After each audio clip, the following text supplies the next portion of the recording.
An MVP has one job: get authentic user feedback. How you do it depends on the idea. Different ideas can be better tested in different ways. So whether you have just 1, 10 or 100 ideas, here are 6 types of MVPs you can use to test each of them the best way.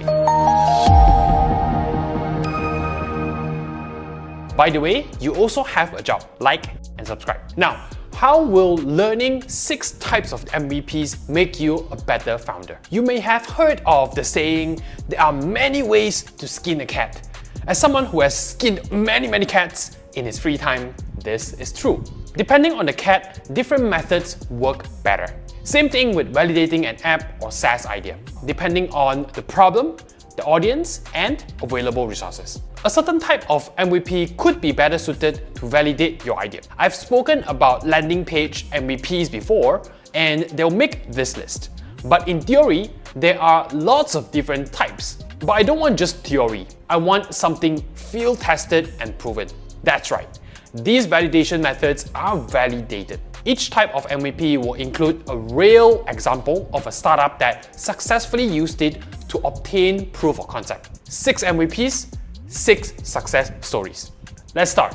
Number 1, Concierge MVP. If you've ever been to a fancy hotel or condo, a concierge is the person who receives you and guides you, answers your questions, and goes, "Tip, sir?"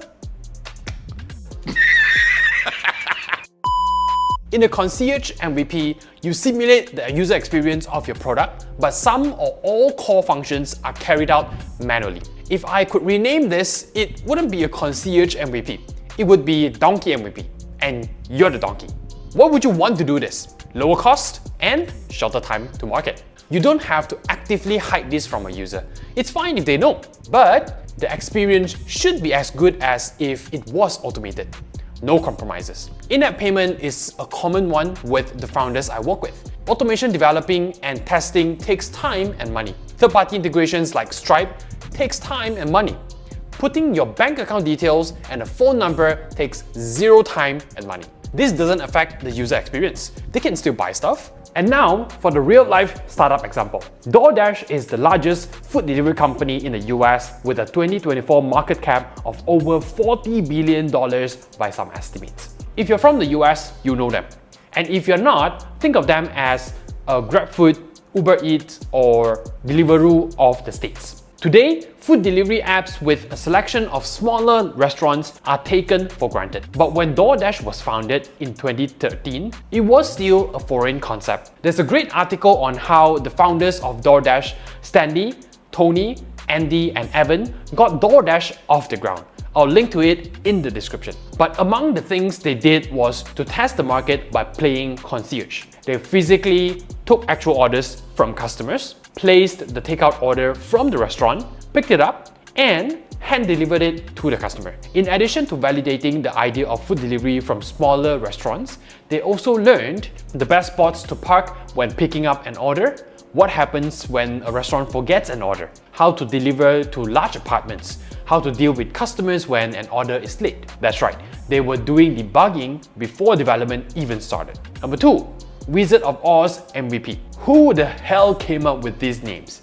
Anyways, a Wizard of Oz MVP is 99% the same as the Concierge MVP. The defining difference here is you do not want your users to know stuff is being done manually. As far as they are concerned, it's all automated by a wizard. Example, Zappos is a US-based online shoe and clothing retailer that was founded in 1999 and sold to Amazon 10 years later for $1.2 billion.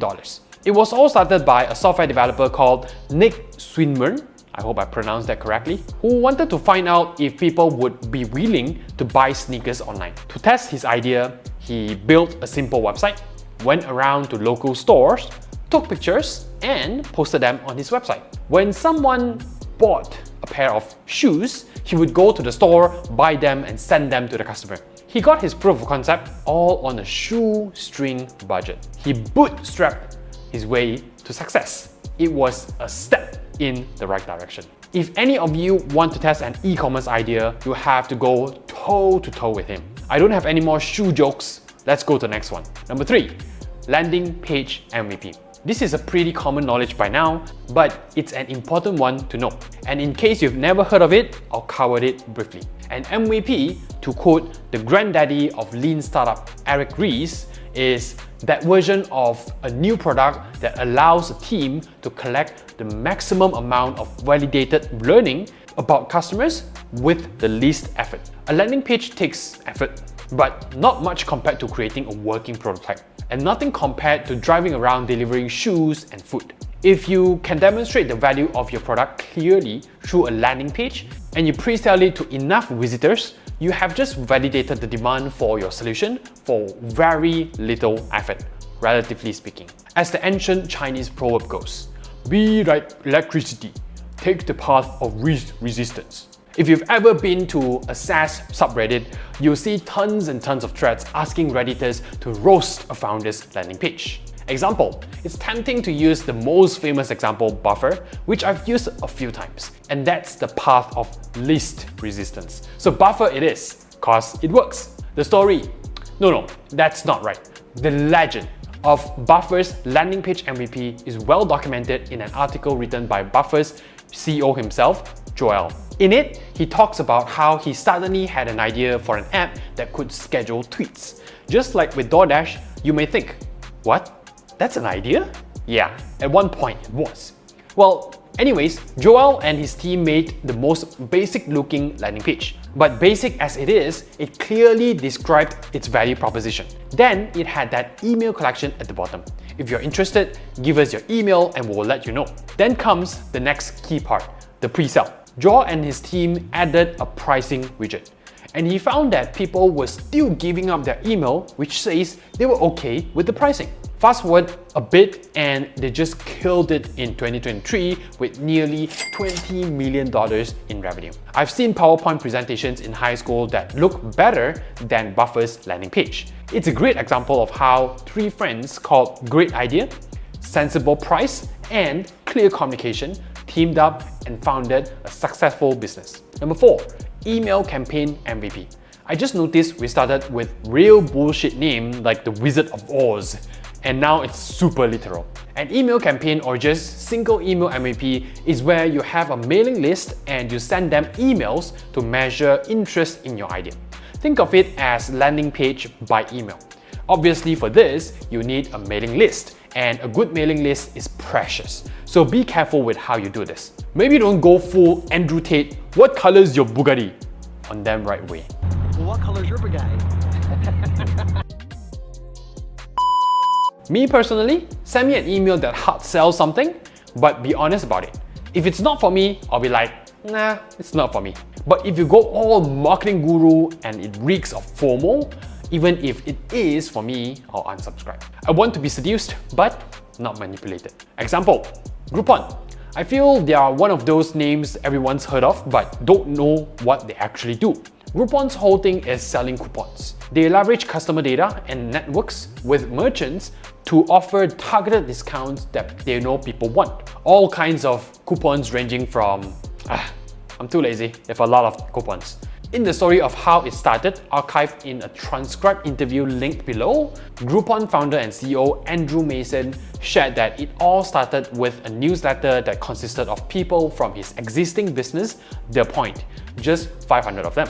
There's another article with a quote from Andrew where he shares more details and I sort of understand what he's saying here. Point is, it all started with a mailing list and emails. And today, Groupon's market cap is nearly $600 million.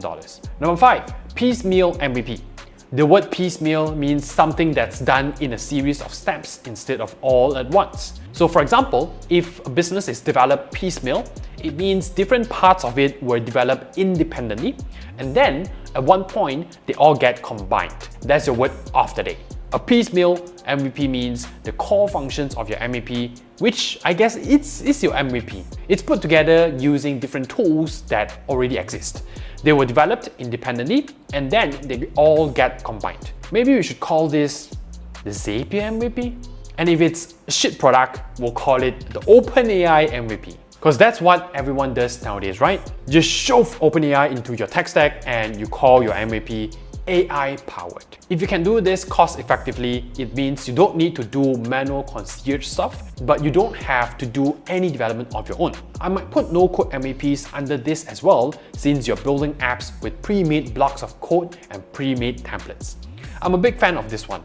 Example, Groupon. Yes, same example. Is it lazy? Hell yes. But is it relevant and accurate? Hell yes. Let's go back to that quote from Andrew. You can see here that the only thing they built in themselves was a bit of script. Otherwise, it was just a combination of FileMaker, WordPress, and Apple Mail. Okay, last type of MVP is the single feature MVP. A single feature MVP has, editor, drumroll please, one feature. Just log in and nothing else. Okay, obviously, the single feature is going to be the core feature, the defining feature of your product. Everyone wants to build a micro SaaS nowadays, right? This is perfect for you. And even if you want to build an average 4-inch size SaaS, shut up, that's average sized. Focusing on just one single feature is always useful because most founders will have limited funds and limited time. So what resources you do have, you want to pour them into things that matter. So what does a single successful feature MVP look like? Example, Foursquare, a location-based social networking platform that allows users to discover and share information about different places. Users can check into locations, leave reviews, recommend places to friends, and get personalized recommendations from the app based on preferences and past check-ins. Today anyway. When it was first launched as an MVP, all it did was give you different types of badges for checking into different locations, like Pokemon Go without the Pokemon. The founders just wanted to validate the idea of people wanting to check in online, and people did. Today, Foursquare serves tens of millions of users worldwide. Originally, this video was titled 7 types of MVPs. The 7th type was the minimum lovable product. But I gave it some thought and it just didn't belong on this list for 2 reasons. One, it can't be an MVP because it's MLP. I take the English alphabet very seriously. But more than that, I think the idea of a minimum lovable product is applicable to whatever kind of MVP you go with. Concierge, email, or wizard, they should all have a touch of love. Because love is what sells. And I would love for you to check out my video discussing MLP and how it can be applied to the products and ideas we pitch. I would also love for you to subscribe, like, and leave a comment. What other types of MVP have you heard of?